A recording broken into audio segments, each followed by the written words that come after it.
parliamentary group meeting statements. We have had a meeting of the Azimio parliamentary group, the party's leadership, and our delegation to the joint bipartisan talks. Over 130 members of parliament attended today's meeting, a clear indication of our side's commitment to engage on the critical issues facing the country and to fight for Kenyans. This meeting was a follow-up to that of 24th May 2023, in which, among other things, we endorsed the decision by our delegation to walk out of the talks until Kenya Kwanza agrees to deal with the interim issues raised by our team. The meeting today deliberated on three main issues. One, reorganization of Azimio leadership in the National Assembly. Two, an in-depth analysis of the Finance Bill 2023. And three, the status of the joint bipartisan talks. This meeting took a position as follows. On the Finance Bill, our members have come to the conclusion that it has only bad news, worst news, and the worst news. We consider this to be a bill from people living either in another planet or another country other than Kenya. It is the position of the parliamentary group that the millions of Kenyans struggling with the high cost of unga, sugar, fuel, school fees, and electricity, among others, businesses struggling with shortage of supplies, high taxes, Kenyans struggling with high medical expenses, parents, civil servants struggling with diminishing pay and increased tax deductions, do not believe this bill is from a government working for them. They do not believe anyone living in this country can come up with the raft of taxes contained in the Finance Bill 2023. Our parliamentary group has also taken an extremely dim view of the arrogance with which the Kenya Kwanza administration wants to take billions out of the pockets of some of the poorest people in this country, while expecting them to cheer. Kenya Kwanza position on the Finance Bill is take or leave it. We take the position that the budget proposals offer completely no support for working people and upcoming businesses. For the taxes being levied, people are getting nothing in return. We oppose the burden being imposed on working people through reckless measures like house levy, income tax, and taxes on per diem. We oppose increased taxes on startups and small businesses. We oppose increased taxes on fuel, which will raise the cost of the product by at least Kenya shillings 10 per litre. Azimio is of the view that this finance bill takes us back to the 1980s. It takes us back to the era of cost sharing in public institutions. It takes us back to the era of structural adjustment programs.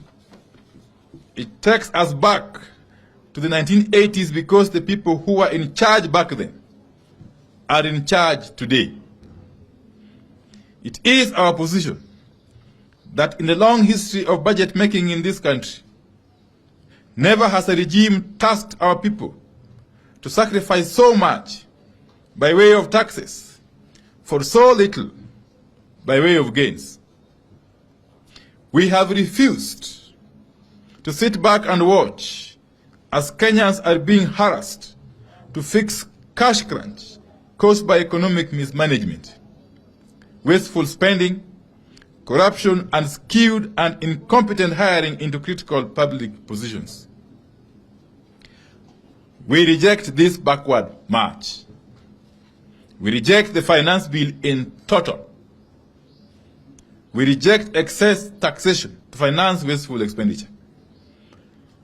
On reorganization of leadership, it is our hope that the media fraternity and Kenyans at large recall that at our last meeting, we recognized the resolutions of our affiliate party, Jubilee, reached at the party's special national delegates convention, including the change of leadership. We said those changes must be taken as final and must be respected and enforced by the office of the Registrar of Political Parties.